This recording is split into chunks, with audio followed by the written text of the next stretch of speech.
ദേശീയ രാഷ്ട്രീയത്തിൽ രാഹുൽ ഗാന്ധി എന്താകാൻ പാടില്ല, എന്താണ് ആവേണ്ടത് എന്ന് തെളിയിക്കുന്ന പ്രസംഗമാണ് കഴിഞ്ഞ ദിവസവും അദ്ദേഹം കണ്ണൂരിൽ ചെയ്തത്. കേരളത്തിന്റെ മുഖ്യമന്ത്രി പിണറായി വിജയനെ എന്തുകൊണ്ട് ED ചോദ്യം ചെയ്തിട്ട് ജയിലിലിടുന്നില്ല എന്ന് പറഞ്ഞാൽ അരവിന്ദ് കെജ്രിവാളിനെ പോലെ പിടിച്ച് ജയിലിലിടുന്നില്ല എന്ന് പ്രസംഗിച്ച രാഹുൽ ഗാന്ധിയാണോ ഇന്ത്യ മുന്നണിയെ നയിക്കുന്നത്, പ്രതിപക്ഷ സഖ്യത്തെ നയിക്കുന്നത്? അതിനുള്ള പക്വത അദ്ദേഹം ആർജിച്ചിട്ടുണ്ടോ എന്നാണ് ഇന്നിപ്പോൾ ചർച്ച ചെയ്യപ്പെടുന്നത്.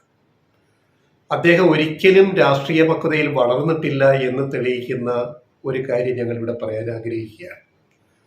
രാഹുൽ ഗാന്ധിയെക്കുറിച്ച് കൃത്യം 5 വർഷം മുമ്പ് കഴിഞ്ഞ ലോക്സഭാ തിരഞ്ഞെടുപ്പ് കാലത്ത് ഏപ്രിൽ 1 ഇന്ന് ജീവിച്ചിരിക്കുന്ന ഏറ്റവും വലിയ കമ്മ്യൂണിസ്റ്റ് നേതാവായ VS അച്യുതാനന്ദൻ ഫേസ്ബുക്കിൽ കുറിച്ചൊരു കുറിപ്പ് നമ്മളിപ്പോൾ ഓർക്കുന്നത് നന്നായിരിക്കും. രാഹുൽ ഗാന്ധി വളർന്നോ അതോ വീണ്ടും ചെറുതായോ? രാഹുൽ ഗാന്ധിക്ക് ഇന്ത്യ മുന്നണിയെ, പ്രതിപക്ഷ സഖ്യത്തെ നയിക്കാൻ കഴിയുമോ എന്നൊക്കെ VSന്റെ 5 കൊല്ലം മുമ്പുള്ള ഈ നിരീക്ഷണം ഇപ്പോൾ നമ്മൾ കേട്ടു നോക്കിയാൽ, വായിച്ചു നോക്കിയാൽ കൃത്യം പിടികിട്ടും എന്ത് സംഭവിച്ചു രാഹുൽ ഗാന്ധിക്ക്. അതിലേക്ക് വരാം. അത് മുഴുവൻ വായിക്കുന്നില്ല, അതിൻ്റെ സ്ക്രീൻഷോട്ട് കാണിക്കുന്നുണ്ട്. അദ്ദേഹം കുറിച്ചിട്ടത് ഇങ്ങനെയാണ്: മുമ്പൊരിക്കൽ രാഹുൽ ഗാന്ധിയെ ഞാൻ അമുൽ പുത്രൻ, അതായത് അമുൽ ബേബി എന്ന് വിളിച്ച് കളിയാക്കുകയുണ്ടായി. അത് ഞാൻ വെറുതെ പറഞ്ഞതായിരുന്നില്ല. ഇന്ത്യൻ രാഷ്ട്രീയത്തിന്റെ ഗതിവിഗതികൾ മനസ്സിലാക്കാതെ ശിശു സഹജമായ, VSയിൽ പറയട്ടെ, ശിശു സഹജമായ അതിവൈകാരികതയുടെ സാഹചര്യങ്ങളെ സമീപിക്കുന്നത് കൊണ്ട് പറഞ്ഞതായിരുന്നു. ആദ്യ പാരഗ്രാഫാണ് VSന്റെ 5 കൊല്ലം മുമ്പ്. 2ാം പാരഗ്രാഫ്: മധ്യവയസ്സിനോടടുക്കുന്ന രാഹുൽ ഗാന്ധിയുടെ സമീപനത്തിൽ ഇപ്പോഴും മാറ്റമൊന്നും വന്നതായി തോന്നുന്നില്ല. 5 കൊല്ലം മുമ്പ് VS പറഞ്ഞത് ഇപ്പൊ വീണ്ടും നമുക്ക് പറയേണ്ടി വരുന്നു. മധ്യവയസ്കൻ ഇപ്പൊ കഴിഞ്ഞു, മധ്യവയസ്കൻ പിന്നെ ഇപ്പൊ 5 കൊല്ലം പ്രായമായി. അപ്പൊ മധ്യവയസ്സിനോട് അടുക്കുന്ന രാഹുൽ ഗാന്ധിയുടെ സമീപനത്തിൽ ഇപ്പോഴും മാറ്റമൊന്നും വന്നതായി തോന്നുന്നില്ല. ഇന്ത്യ നേരിടുന്ന വിപത്ത് BJP ആണ്. VSന്റെ വാക്കുകളാണിത്. ഇപ്പോഴും എത്ര പ്രസക്തമാണ് 5 കൊല്ലം മുമ്പ് പറഞ്ഞ വാക്കുകൾ. ഇന്ത്യ നേരിടുന്ന വിപത്ത് BJP ആണ്. ആ വിപത്തിനെ നേരിടാൻ ഇന്ത്യയിലെമ്പാടും ജനങ്ങൾ തയ്യാറുമാണ്. അക്കാര്യത്തിൽ ഇന്ത്യയിലെ ഇടതുപക്ഷ പ്രസ്ഥാനങ്ങൾ നേതൃത്വപരമായ പങ്ക് വഹിക്കുന്നു. ഇലക്ട്രൽ ബോണ്ട് കേസ് തന്നെ കോടതിയിലേക്ക്, സുപ്രീം കോടതിയിലേക്ക് കൊണ്ടുപോയത് ഇടതുപക്ഷമാണ്, CPIM ആണെന്ന് ഓർക്കുക. VSന്റെ 5 കൊല്ലം മുമ്പത്തെ വാക്കുകളുടെ ഇപ്പോഴത്തെ പ്രസക്തി. ഈ VS എഴുതിയ കുറിപ്പ് കാലാതീതമാണ്. ഇന്ത്യൻ രാഷ്ട്രീയത്തെ സംബന്ധിച്ച് കാലാതീതമായ കുറിപ്പാണ് VSന്റെ. അപ്പോ അക്കാര്യത്തിൽ ഇന്ത്യയിലെ ഇടതുപക്ഷ പ്രസ്ഥാനങ്ങൾ നേതൃത്വപരമായ പങ്ക് വഹിക്കുന്നു. കോൺഗ്രസും അവകാശപ്പെടുന്നത് തങ്ങൾ BJPയെ അധികാരത്തിൽ നിന്ന് പുറത്താക്കാൻ ശ്രമിക്കുകയാണ് എന്നാണ്. എന്നിട്ടാണ് BJPയെ നേരിട്ട് വിമർശിക്കാതെ കേജ്രിവാളിനെ ജയിലിലാക്കാൻ നോക്കുന്നു, ഇവിടെ പിണറായി വിജയനെ ജയിലിലാക്കാൻ നോക്കുന്നു. ഇന്ത്യ മുന്നണിയിലെ സഖ്യകക്ഷികളെയാണ് കോൺഗ്രസ് രാഹുൽ ഗാന്ധി ടാർഗറ്റ് ചെയ്യുന്നത്. VS പറഞ്ഞത് എത്ര ശരിയാണെന്ന് ആലോചിക്കണം. BJPയെ ഇവർ എതിർക്കുന്നുണ്ടോ? പശുബെൽറ്റിൽ ഞങ്ങൾ കഴിഞ്ഞ ദിവസം പറഞ്ഞ പോലെ രാഹുൽ ഗാന്ധിയും നെഹ്റു കുടുംബവും അല്ലെ കോൺഗ്രസ് നേതാക്കൾ. ഒരാൾ വയനാട്ടിൽ മത്സരിക്കുന്നു, മറ്റൊരാൾ ആലപ്പുഴയിൽ മത്സരിക്കുന്നു. ഇനി അടുത്ത 3ാമത്തെ പാരഗ്രാഫിലേക്ക് വരിക. രാഹുൽ ഗാന്ധി ആകട്ടെ BJPക്കെതിരെ വിശാലമായ മുന്നണി വേണമെന്ന് പറയുകയും, ഇറ്റ്സ് വെരി ഇമ്പോർട്ടൻറ്റ് ഈ വാചകം VSന്റെ. രാഹുൽ ഗാന്ധി ആകട്ടെ BJPക്കെതിരെ വിശാലമായ മുന്നണി വേണമെന്ന് പറയുകയും അത്തരം മുന്നണികളെ ശിഥിലമാക്കുകയും ചെയ്യുകയാണ്. അതല്ലേ ഡൽഹിയിൽ കണ്ടത്? കേജ്രിവാളിനെ ജയിലിലാക്കി, കേസ് കൊടുത്തത് കോൺഗ്രസ്, BJP അല്ല. ഡൽഹി ഗവൺമെന്റിനെതിരെ, കേജ്രിവാളിനെതിരെ. വയനാട്ടിൽ പോയിട്ട് പ്രസംഗിച്ച്, ഇപ്പൊ കണ്ണൂർ ഒന്ന് പ്രസംഗിച്ച് പിണറായി വിജയനെ പിടിച്ച് ജയിലിലിടണം.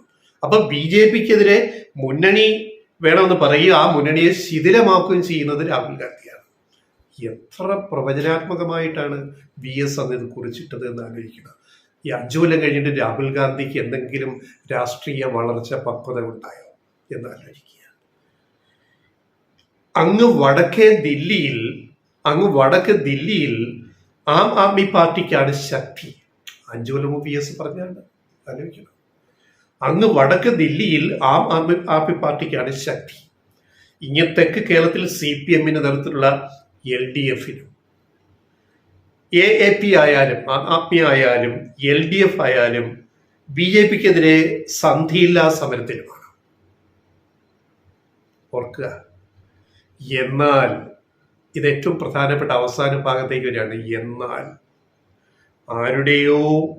ആരുടെയൊക്കെയോ ഉപദേശങ്ങളിൽ കുരുങ്ങി വസ്തുനിഷ്ഠമായ സാഹചര്യങ്ങളെ വിലയിരുത്താനാവാതെ കുട്ടിയെപ്പോലെ പെരുമാറുകയാണ് രാഹുൽ ഗാന്ധി.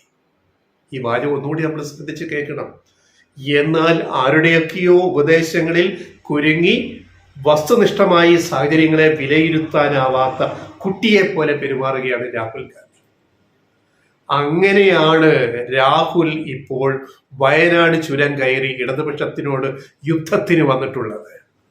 എങ്ങനെയുണ്ട്? 5 കൊല്ലം മുമ്പ് പറഞ്ഞാണ്, വീണ്ടും ഇടതുപക്ഷത്തിനോട് യുദ്ധത്തിന് വന്നിരിക്കുകയാണ്. 5 കൊല്ലം കഴിഞ്ഞിട്ട് വീണ്ടും വയനാട്ടിലേക്ക് മത്സരിക്കാൻ, ജയിക്കാൻ, BJP-ക്കെതിരെ പോരാടാൻ.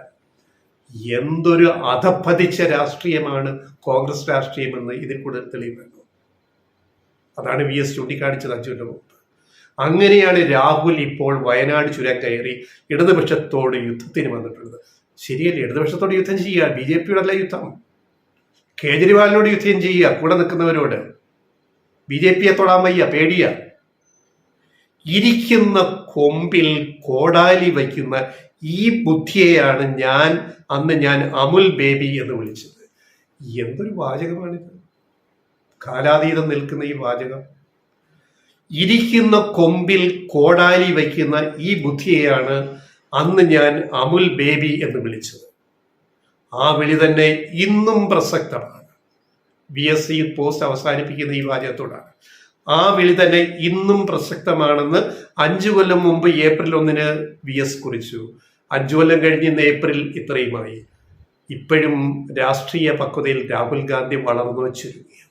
സ്വന്തം കടക്കൽ കത്തിവെക്കുന്ന ഈ കോൺഗ്രസ് രാഷ്ട്രീയം കൊണ്ട് BJP-യെ, നരേന്ദ്രമോദിയെ നേരിടാൻ രാഹുൽ ഗാന്ധിക്ക് കഴിയുമോ?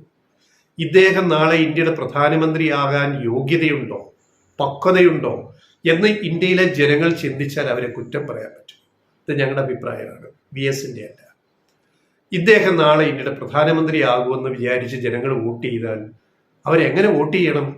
ഈ പണി കാണിക്കുന്ന ആൾക്കനുകൂലമായിട്ട്. ഈ തെരഞ്ഞെടുപ്പ് യുദ്ധത്തിൽ ഓരോ ദിവസവും കോൺഗ്രസ് തോറ്റുകൊണ്ടിരിക്കുകയാണ്. മറ്റ് ബദൽ പ്രതിപക്ഷ പാർട്ടികൾ ഇന്ത്യ മുന്നണിയിലെ പോരാടുമ്പോൾ കോൺഗ്രസ് തോറ്റുകൊണ്ടിരിക്കുകയാണ്. അത് കോൺഗ്രസ് തിരിച്ചറിയുന്നുണ്ടോ എന്നാണ് ഞങ്ങൾക്ക് ചോദിക്കാൻ.